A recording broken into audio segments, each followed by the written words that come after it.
This is step 7. My blue has dried. I'm using round brush and that nice grass green color that you've got in your kit. I'm just going to roll the tip of my brush to keep that point. And we're going to paint the leaves. If your flower composition balanced a little bit differently than mine, what you want to do is just try to group leaves in 2s and 3s and just keep the overall composition balanced and have leaves coming out from sort of the crevices in between flowers where flowers come together, where leaves might come out in an ordinary flower arrangement. But you don't want them to overpower the flowers. You want them to complement your floral composition. And we all know what leaves look like, or rose leaves. Probably all painted them in elementary school. Just about like that. And we're just going to do the first layer or so with this grass green color, and then we'll add some more texture. You can make larger leaves and smaller leaves. Don't have them all facing the same direction. Vary the way they point. Vary their size. I'm gonna have a little one over here. Okay, there's an example of like a little trio of leaves. Do have some leaves coming down into the canvas rather than just up, or facing the bottom of the canvas. This one's quite a bit larger because it's with that larger flower there. I'm actually going to have that be a leaf by itself.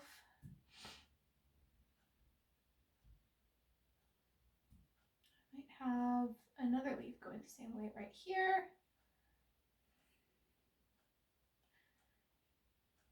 My leaves have been different every time I've done this painting. It's just, you just want to go for balance. Exact location is not a super big deal. You just want it to be balanced. You don't want any of it to overwhelm the florals. Do just a little 2-part leaf behind these flowers here. I'm going to have one leaf coming over here. Do your flowers in duos and trios and just have them fit into the spaces between your flowers. You want them to complement your flowers. You can put some behind, some tucked in front.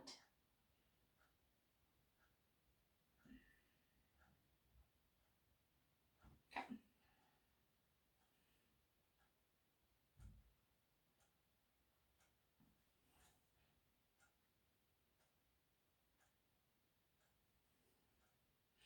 So I have a big sort of gap right here of gray between my roses. So I'm just going to fit a few leaves in there so I don't have that big gap. Not super important which way they go, as long as they're somewhat random and you don't have all of your leaves going the same direction. Okay, you may see that your grass green is a little bit translucent. We will give it a couple of coats, and we're also going to do a highlight on the leaf by adding white to this grass green, and shadows by adding that darker phthalo green that you have in your kit. So once you're happy with your leaves, which I very nearly am, see my composition right now is balanced. There are more leaves and larger flowers over here, so I want to balance that on this side. I think I'm going to do that by adding a larger leaf over here, having it go behind the flowers. Maybe a little one over on the side. So you just want your canvas to be balanced. You can take a step back and squint at it, or look at it from 20 feet away, sometimes helps.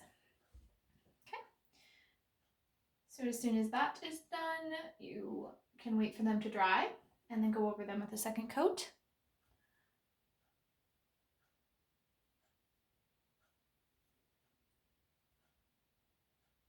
Mine aren't fully dry. As long as they're a little bit tackier than the first coat, you can still get an effective second coat in.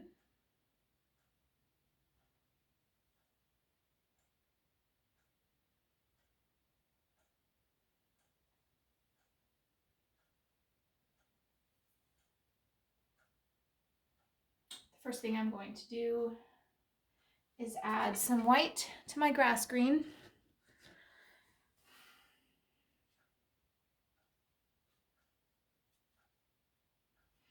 We're going to use this lighter grass green to just give a highlight. We're not going to use the same brush stroke that we did to make the leaf. We're going to start dabbing again to make an irregular sort of little highlight. Choose one side of the leaves, right or left, and just highlight that one side. Be consistent about what you do on all the leaves, because if we had a light source, the light would be hitting all of the leaves on the same side.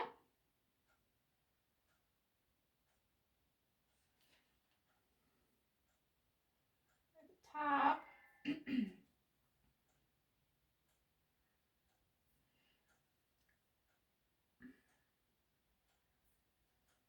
The top versus the bottom of the leaves, I guess is what I'm talking about in terms of consistency rather than left versus right.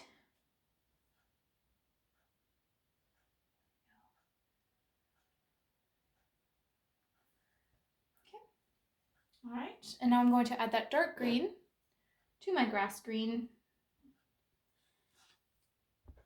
You don't want to add it to the grass green that has the white in it. You want to get a new fresh brush full of grass green, plop it on your palette, and then mix that nice phthalo green with that grass green separately. And just kind of dab it in. Kind of have, it's not really a darker green, but it's definitely a different shade of green. And I'm going to add that in the same kind of dab, sort of where my grass green and my highlighted ones met, to add some different color. Not a ton, you don't have to do it on all your leaves, just here and there for the effect of a shadow, and I'm just going to leave it at that.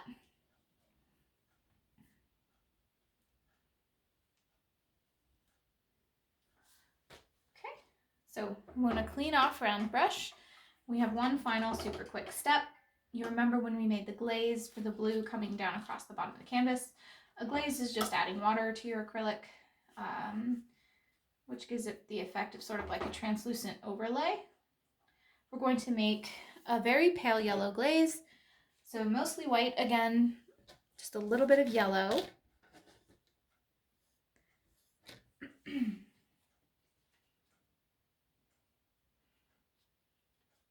We're going to add a ton of water to that.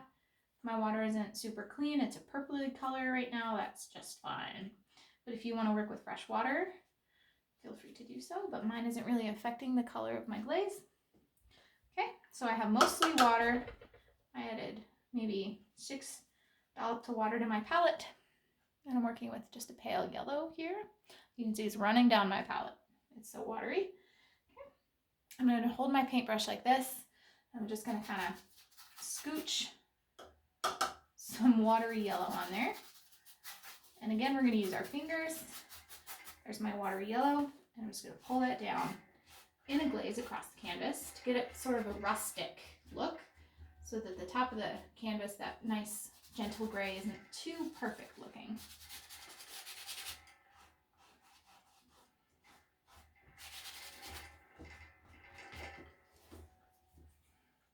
It's kind of streaky with a little bit of texture.